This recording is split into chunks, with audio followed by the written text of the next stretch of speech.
অক্লান্ত পরিশ্রম করে এই জান্নাতের বাগান যারা সাজিয়েছেন, দূরদারাজ থেকে শোনার জন্য যারা এসেছেন, আজকের মাহফিলের ওসিলা করে আল্লাহ তাআলা সকলকে পরিপূর্ণ হেদায়েত নসিব করুন।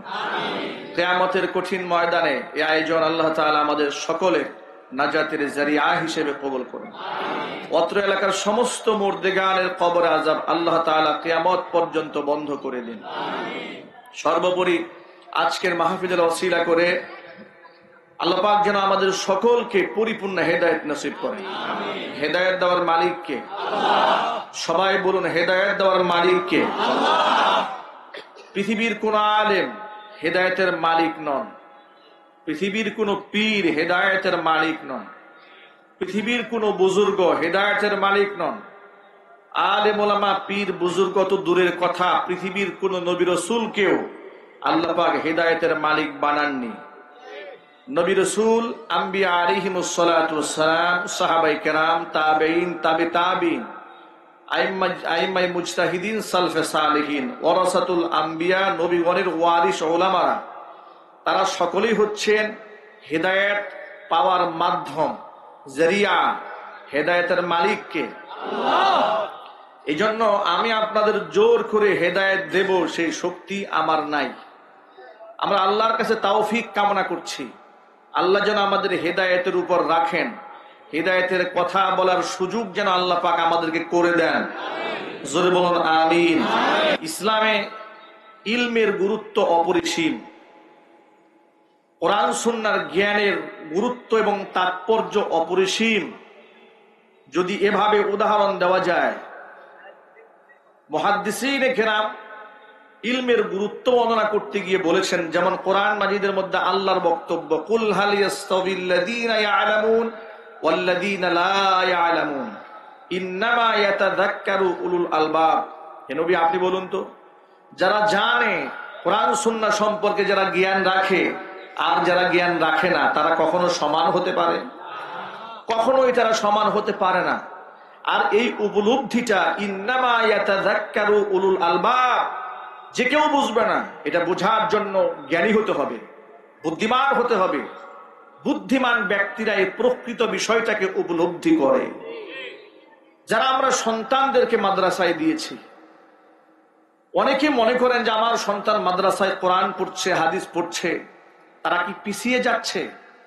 তারা কি এই বর্তমান জমানার আধুনিক শিক্ষা সিলেবাস থেকে বঞ্চিত হয়ে তারা কি অ্যাডভান্স হচ্ছে, নাকি তারা আরো পিছিয়ে যাচ্ছে? আধুনিক শুধুমাত্র দুনিয়াবি শিক্ষায় শিক্ষিত মানুষ যারা, কোরআন সুন্নাহ থেকে দূরে থাকার কারণে অনেককে এমন ধারণা করতে শোনা যায় যে আমরা দুনিয়া সম্পর্কে সব জানি, কিন্তু কোরআন সুন্নাহ যারা জানেন তারা দুনিয়া সম্পর্কে কতটুকু জানেন? কিন্তু আপনারা বলুন, তাম পৃথিবীর সমস্ত ইলম একত্রিত করলেও কোরআন সুন্নায় যা আছে তার সমান হবে? আরো জোরে বলুন, সমান হবে না। বরং কোরআন হচ্ছে ইলমের মার্কাজ, কানজুল ইলমি, কানজুল উলুম। ইলমের মার্কাজ হচ্ছে, খাজানা হচ্ছে কোরআন মাজিদ, ইলমের উৎস হচ্ছে কোরআন মাজিদ। কোরআন মাজিদ যারা শিখে তাদের বিরাট মর্যাদা আল্লাহ পাকের কাছে। আল্লাহর হাবিব সাল্লাল্লাহু আলাইহি ওয়াসাল্লাম বলেছেন, মান সালাকা তরিকান ইয়ালতামিসু ফীহি ইলমান, যে ব্যক্তি ইলম অন্বেষণ করার জন্য রাস্তা অবলম্বন করেছে, সাহালাল্লাহু লাহু তরিকান ইলাল জান্নাহ, ওই ব্যক্তি শুধুমাত্র ইলম হাসিল করার জন্য রাস্তা অবলম্বন করেছে, আমি আল্লাহ তাআলা তার জন্য জান্নাতের রাস্তা সহজ বানায়া দেব। তাকে আমি অনন্য অসাধারণ মর্যাদার অধিকারী বানায় দেব। এত মর্যাদা কোরআনে কারীমের হাফেজ, আলেম এবং এর অন্বেষণকারীদের। নবী করিম সাল্লাল্লাহু আলাইহি সাল্লাম বলেছেন, ফাদলুল আলিমি আলাল আবিদি কাফাদলি আলা আদনাকুম।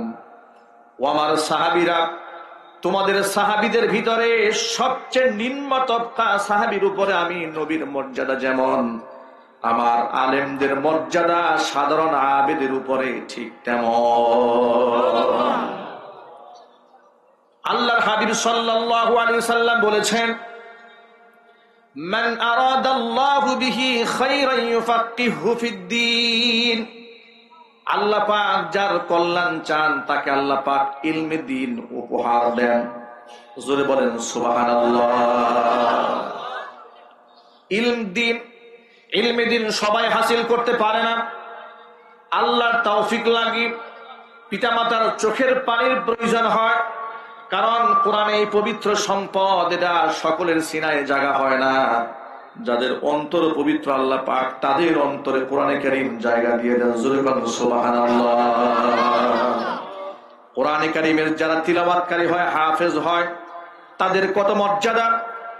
আল্লাহর নবী রাহমাতুল লিল আলামিন বলেছেন, মান ক্বারাআল কুরআনা ওয়া আমিলা বিহি, যেই ব্যক্তি কোরআন পড়ে এবং কোরআন অনুযায়ী যারা আমল করে, উলবিসা ওয়ালিদাহু তাজাই ইয়াউমাল কিয়ামা দাউহু আহসানু মিন দাউইশ শামসি, যে ব্যক্তি কোরআন পড়ে এবং সেই অনুযায়ী আমল করে, কিয়ামতের ময়দানে তার মা এবং বাবা, পিতা মাতার মাথার মধ্যে এমন নূরের তাজ আল্লাহ পরাই দিবেন, যে নূরের তাজের আলো পৃথিবীর সূর্যকেও হার মানিয়ে দিবে।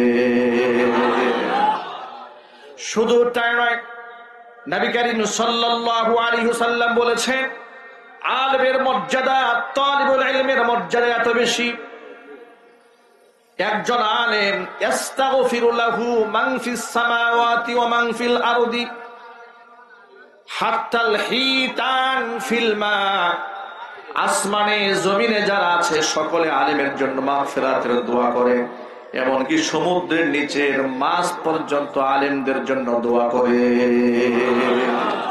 আল্লাহু আকবার বলেন, আর জোরে বলেন আল্লাহু আকবার। নবী করিম সাল্লাল্লাহু আলাইহি ওয়াসাল্লাম বলেছেন, কুন আলিমান আও মুতাআল্লিমান আও মুস্তামিআন আও মুহিব্বান ওয়ালা তাকুনিল খামিস। আমি আবার বলছি, নবী করিম সাল্লাল্লাহু আলাইহি ওয়াসাল্লাম বলেছেন, তুমি চার শ্রেণীর মানুষের কোন একটা হয়ে যাও। কোন আলিমান, হয়তো নিজে আলেম হও, যদি এটা হওয়া সম্ভব না হয়, আও মুতাআল্লিমান, আলেমের ছাত্র হও, আলেমের ছাত্র হতে পারোনি, আও মুস্তামিআন, আলেমের কথাগুলো শ্রদ্ধার সাথে শোনো এবং মান্য করো, এতটুকু পারোনি, শুনতেও পারোনি, আও মুহিব্বান, অন্তর দিয়ে আলেমকে ভালোবাসো। আলেম তুমি হলেও না, আলেমের ছাত্র হলে না, আলেমের কথাকে মর্যাদা দিয়ে শুনলেও না, আলেমকে অন্তর থেকে ভালোবাসলে না, নবীজি বলেন লা তাকুনিল খামিস, খবরদার পঞ্চম প্রকৃতি হইও না, মানে আলেম বিদ্বেষী হইও না। ফাতাহলি, আলেম বিদ্বেষী যে হবে আল্লাহ পাক তাকে ধ্বংস করে দিবে, সে লাঞ্ছিত হবে দুনিয়াতে, লাঞ্ছিত হবে আখিরাতে। যে ব্যক্তি আলেমদের সম্মান দেয় আল্লাহ পাক তার সম্মান বাড়িয়ে দেন। কথা বলতে হবে ঠিক কিনা? যে ব্যক্তি আলেমকে সম্মান দেন আল্লাহ পাক তার সম্মান বাড়িয়ে দেন। হাজার উপমা একটা একটা করে বলা যাবে, আপনাদেরকে খুব সহজে বুঝাই দেওয়ার জন্য বলি। আমাদের যিনি সাবেক মেয়র জাহাঙ্গীর সাহেব আলেমদেরকে ভালোবাসেন, এ কথা কি সত্য না মিথ্যা? আলেমদেরকে সম্মান করেন, এ কথা কি সত্য না মিথ্যা?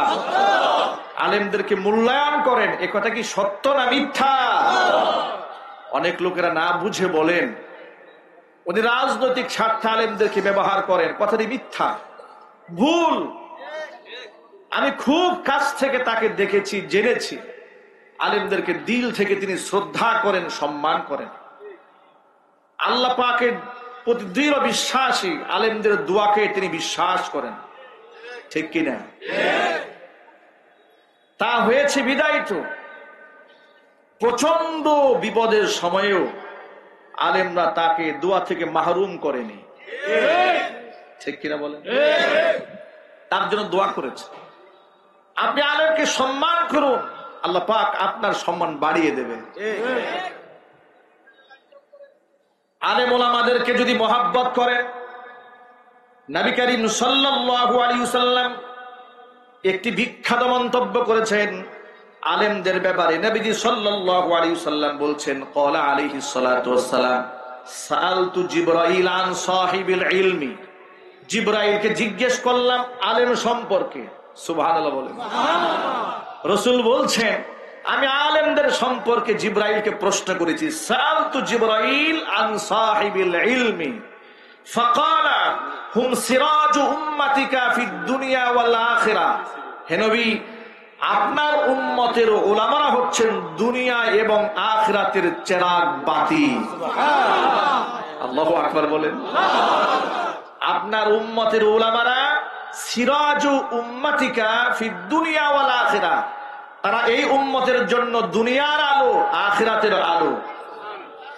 তুবা লিমান আরাফাহুম ওয়া আহাব্বাহুম, কতই না সৌভাগ্য ওই সমস্ত ব্যক্তিদেরকে যারা আলেমদেরকে চিনেছে এবং অন্তর দিয়ে আলেমদেরকে মহব্বত করেছে।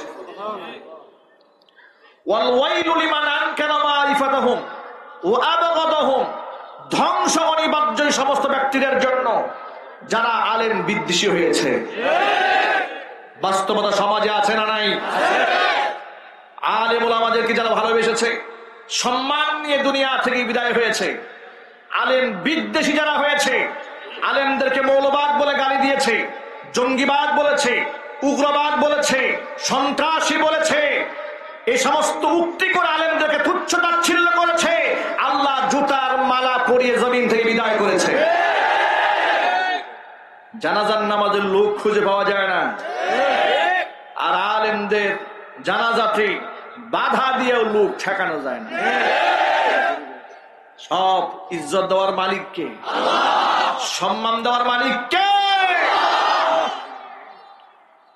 আমার যুবকেরা, নবী করিম সাল্লাল্লাহু আলাইহি সাল্লাম বলেছেন, আলেম ওলামার ব্যাপারে যখন জিবরাইলকে প্রশ্ন করলেন, জিবরাইল আলাইহিস সালাতু ওয়াস সালাম বললেন, ওয়ামান আবগাদাহুম শাহিদনা আন্নাহু ফিন্নার, যে ব্যক্তি অন্তরে আলেমদের প্রতি বিদ্বেষ পোষণ করে আমি সাক্ষী হয়ে গেলাম লোকটা জাহান্নামী। ওয়ামান আহাব্বাহুম শাহিদনা আন্নাহু ফিল জান্নাহ, আল্লাহর নবী সাল্লাল্লাহু আলাইহি সাল্লাম বলেছেন আমি সাক্ষী দিলাম যে ব্যক্তি আলেমকে মহব্বত করে সেই ব্যক্তি আল্লাহর জান্নাতি। প্রিয় বন্ধুগণ আমার, সন্তানদেরকে আলেম বানান, সন্তানরা চোখের শীতলতা হয়ে যাবে। তাম দুনিয়ার বাস্তব চিত্রগুলো তাকায় দেখুন, পৃথিবীর সমস্ত ডিগ্রি অর্জন করেছে, মা বাবাকে সম্মান দিতে পারে নাই। আছে না নাই? কয়েকদিন আগে ঢাকা এয়ারপোর্টে এক বৃদ্ধা এসেছে, লোকেরা তাকে বৃদ্ধাশ্রমে স্থান দিয়েছে। একেবারেই জীর্ণ শীর্ণ, একেবারে বয়সন্ধিক্ষণে এসে একদম চামড়া ঝুলে গেছে, দাঁতগুলো পড়ে গেছে, কথা বলতে কষ্ট হচ্ছে। সাংবাদিকদের সামনে স্টেটমেন্ট দিচ্ছে, তিনি বলছেন আমি ইংল্যান্ডে বড় হয়েছি, ইংল্যান্ডে আমার বিবাহ হয়েছে, আমার ছেলে মেয়ে হয়েছে, তাদেরকে আমি অনেক উচ্চ শিক্ষিত করেছি। আমার ছেলেরা ইংল্যান্ডের এয়ারপোর্ট থেকে আমাকে বিমানে উঠাই দিয়ে তারা পেছন থেকে পালায় গেছে। নাউজুবিল্লাহ বলবেন না? সব শিখিয়েছে সন্তানদেরকে, সন্তানরা এয়ারপোর্টে ছেড়ে বাপ মাকে ছেড়ে চলে গেছে। এই আমাদের দেশ বাংলাদেশের মানিকগঞ্জে, একেবারেই পার্শ্ববর্তী জেলা আমাদের মানিকগঞ্জে 6 সন্তানের জননী। এই সন্তানদের মধ্যে কিছু আছে বড় বড় গভর্নমেন্টের অফিসার, আবার কিছু আছে বড় বড় সরকারের অনেক বড় বড় আমলা। এত শিক্ষায় শিক্ষিত করেছে, 6টা ছেলে আর তার 2টা মেয়ে, এই মোট 8 সন্তানের জননী বৃদ্ধাশ্রমে স্থান দিয়েছে। লোকেরা সন্তানেরা তাকে চিকিৎসার নামে হসপিটালে এনে ফেলে চলে গেছে। নাউজুবিল্লাহ পড়েন। কিন্তু আপনারা বলুন আলহামদুলিল্লাহ, আজকের মাহফিলের প্রধান অতিথি আমাদের সকলের মনে কুঠায় যাদের স্থান, জনাব আলহাজ অ্যাডভোকেট মোহাম্মদ জাহাঙ্গীর আলম ভাই, তিনি ইতিমধ্যে আমাদের মঞ্চে এসে উপস্থিত হয়েছেন। আমরা আল্লাহর কাছে তার নেক হায়াত কামনা করছি, সকলে বলুন আমিন।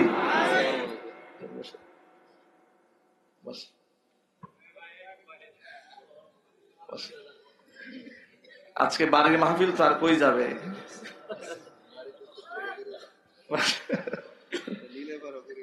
আচ্ছা, আর যেতে হবে কোথাও? আচ্ছা, ঠিক আছে।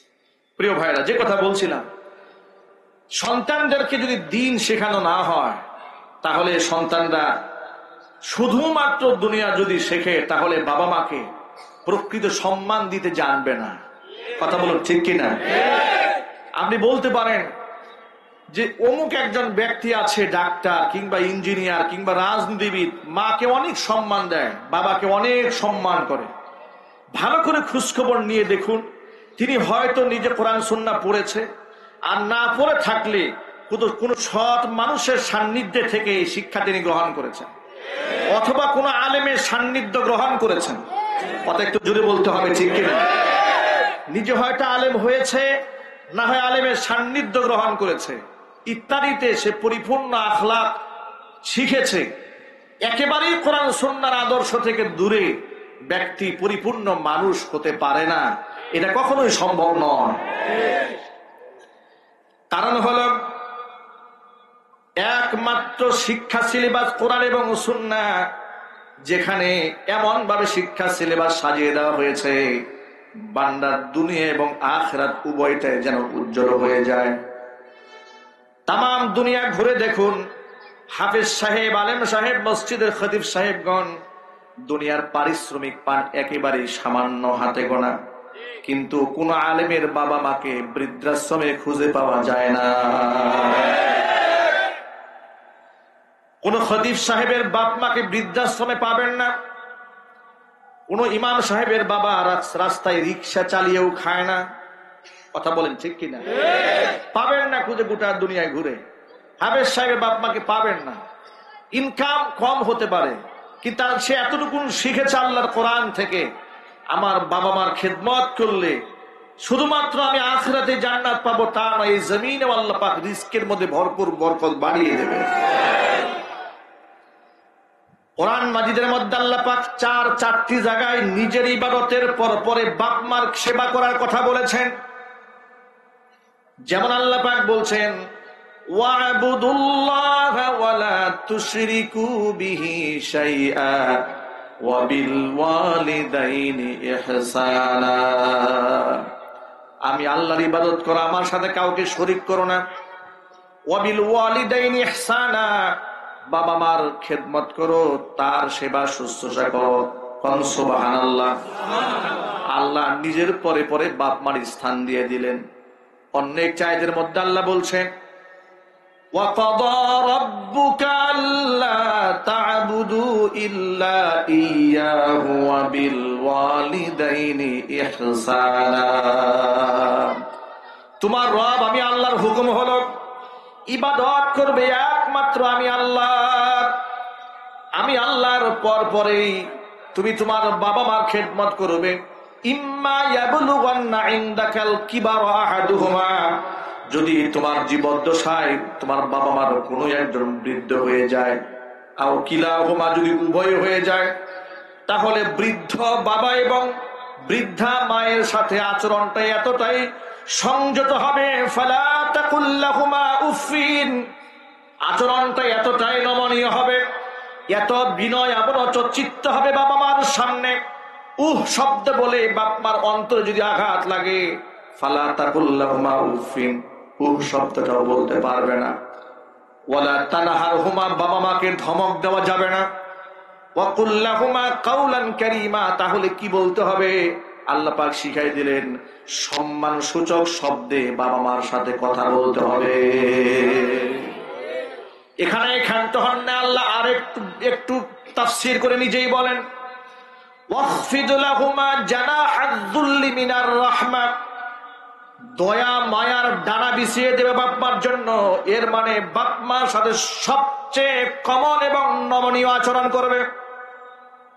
ওয়াকুর রব্বির হামহুমা কামা রব্বায়ানি সগীরা, আমি আল্লাহর কাছে বাপমার জন্য এই কথা বলে দোয়া করবে, আল্লাহ তাআলা আমার শিশুকালে আমার বাবা মা যেভাবে আমার অসহায়ের সময় আমাকে অকৃত্রিম স্নেহ আর মহাব্বত ভালোবাসা দিয়ে আমাকে লালন পালন করেছে, তুমি আমার বাবা মাকেও তোমার রহমতের কুলে সেইভাবে লালন পালন করো।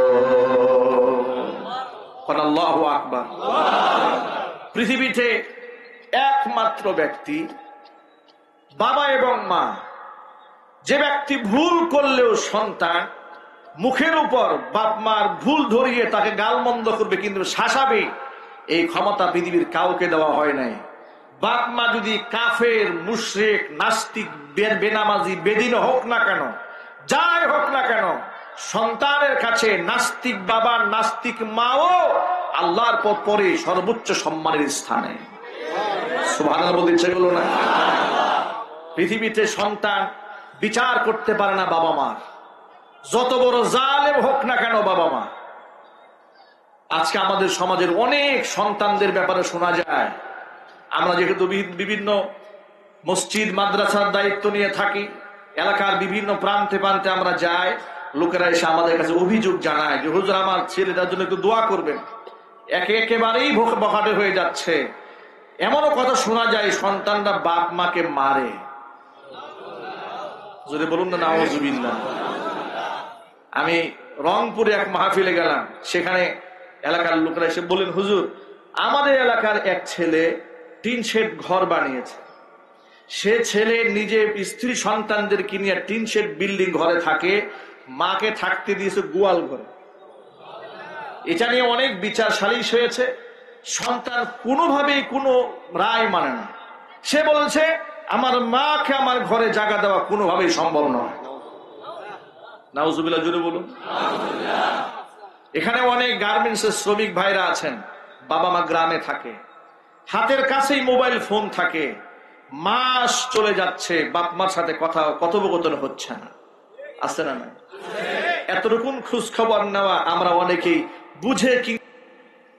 আল্লাহ নবী সাল্লাল্লাহু আলাইহি ওয়াসাল্লামের একজন বিখ্যাত সাহাবী আবু হুরায়রা রাদিয়াল্লাহু তাআলা আনহু, এই পৃথিবীতে যত হাদিস আমরা পেয়েছি, এই যে আলেম ওলামারা যত হাদিস আমাদের সামনে বয়ান করেন, একটা সূত্রে তো এসেছে, বিভিন্ন মুহাদ্দিসিনদের সূত্রে আমরা হাদিস বর্ণনা করি আপনাদের সামনে, ঠিক কিনা বলেন?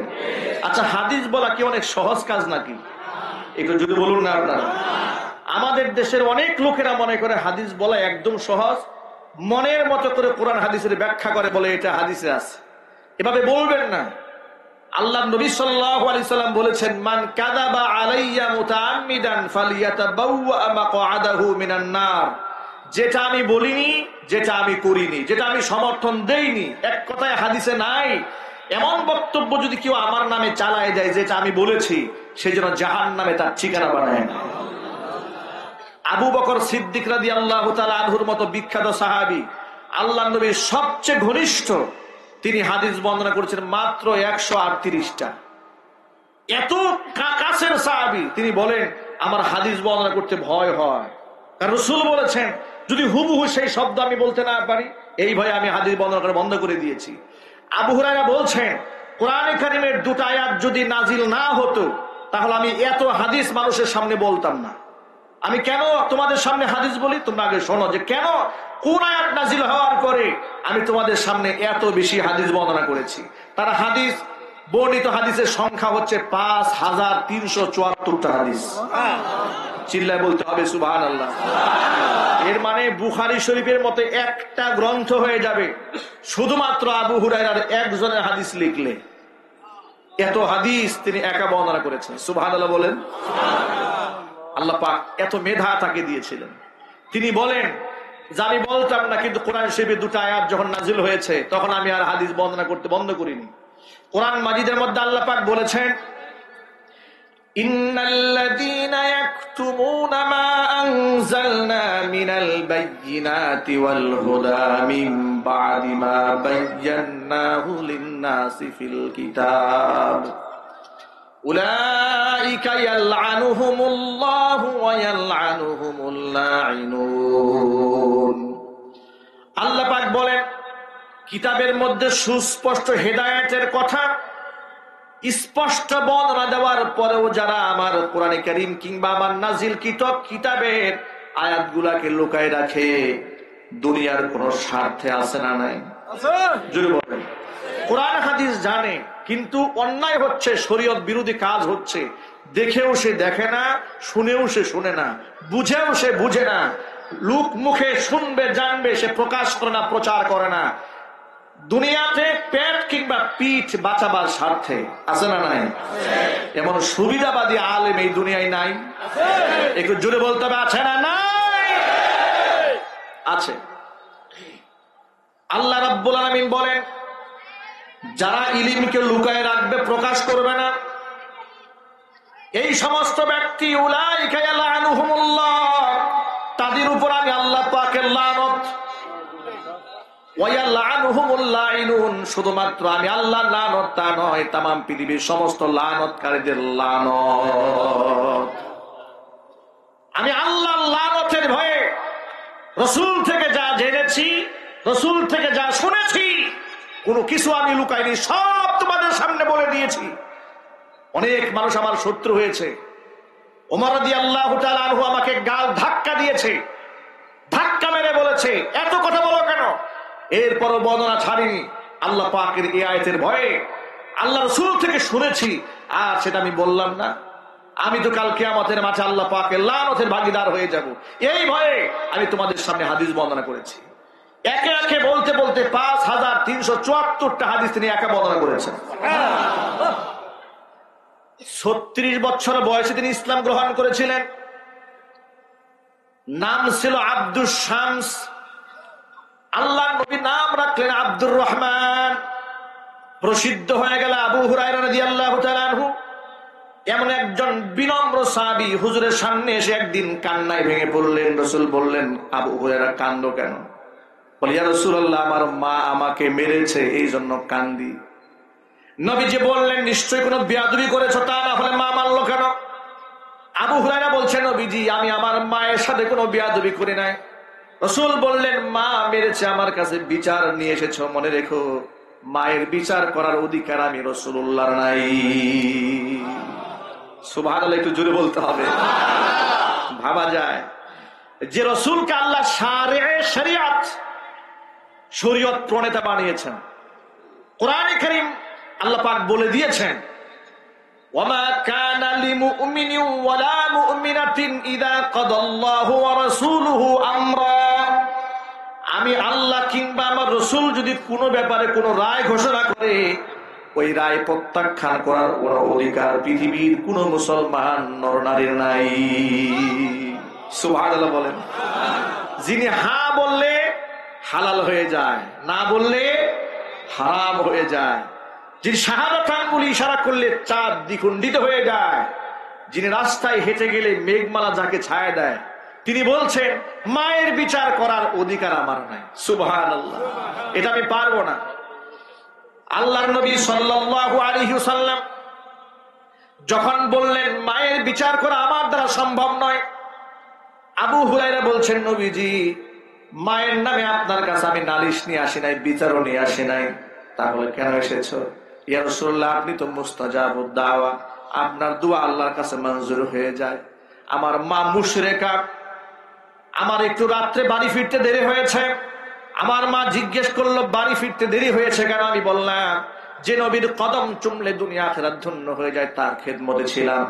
আপনার নাম শোনা মাত্র তেলে বেগুনে জ্বলে উঠেছে, আপনাকেও গালমন্দ করেছে, আমাকে ইচ্ছা মতো পিটিয়েছে, এই জন্য আমি কান্না করছি।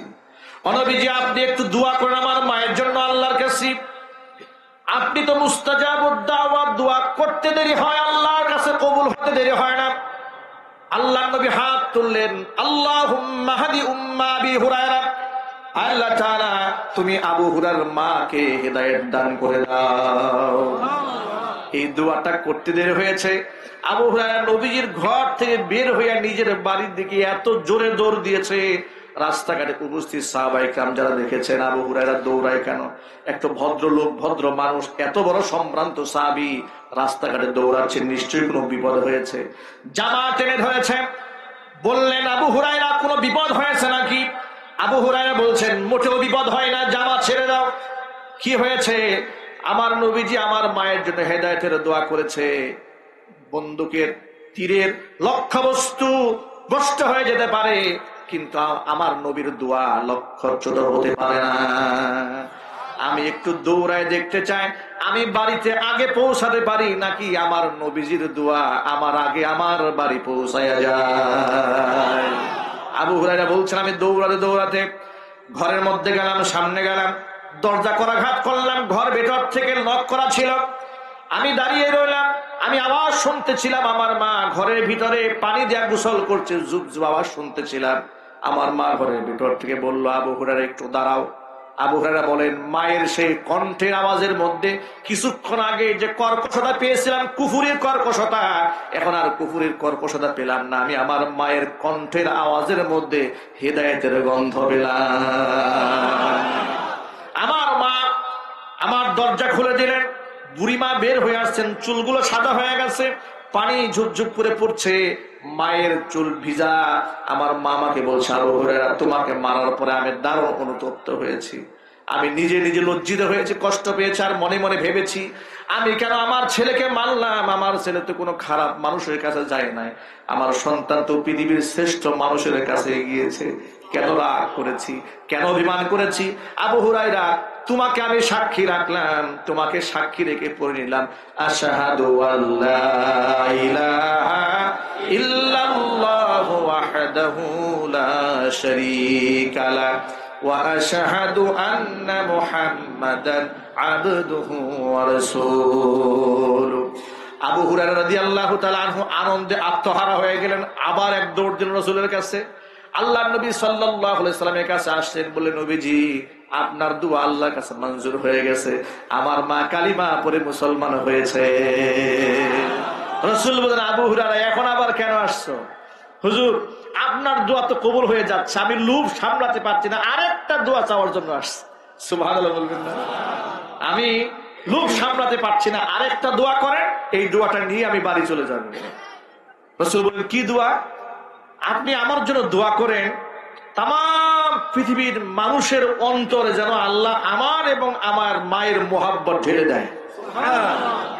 এবং আরেকটা দোয়া করেন, তাম পৃথিবীর মানুষের মোহাব্বত যেন আমাদের অন্তরে আল্লাহ পাক ঢেলে দেয়।